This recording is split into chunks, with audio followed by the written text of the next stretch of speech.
परिवार हेउछि सबुठारु बड़ शक्ति।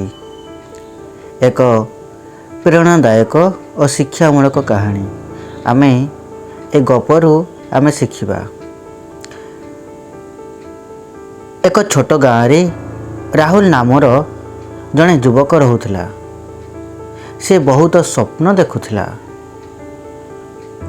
बड़ लोक हेबाकू, धनी हेबाकू और सहर रे निजर नाम कमाइबाकू।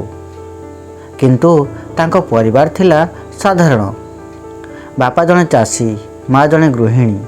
राहुल भाबुथिला मोर परिवार गरीब, एही परिवार मते आगको बढ़िबारे बाधा देउछि। एही भावना सहित से दिने गाँ छाड़ी सहर को चलीगला। सहर रे से अनेक चेष्टा कला, केबे काम मिलिला केबे मिलिला नहीं, केबे खाया को मिलुथिला केबे खाली पेटरे सोई जाउथिला। से एका थिला, तांको दुख कहियाकू केही नथिला। एक दिन से गुरुतर असुस्थ हैला। तांको पाखरे टंका नथिला, तांको देखियाकू केही नथिले। सेतेबेले तांको मनरे पड़िला तांको परिवार। किछि दिन परे तांको बापा और माँ खबर पाई सहर को आसिले। सेमाने तांको हॉस्पिटल को नेले, तांको सेवा कले, दिन राति तांको पाखरे रहिले। सेतेबेले राहुल को आखिरु लुह झरिला।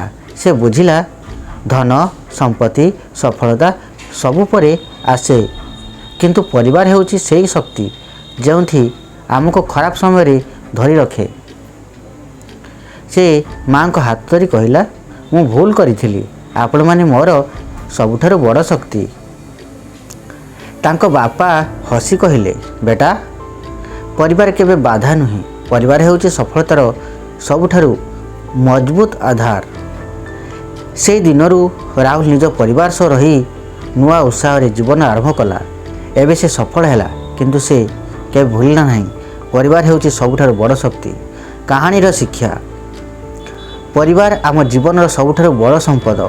धन और सफलता सबुबले सहयोग कर न पारे, किंतु परिवार सबुबले आम सहित रहे। रहिली नमस्कार। चैनल को सब्सक्राइब करदेवे, जमार भूलिबेनी।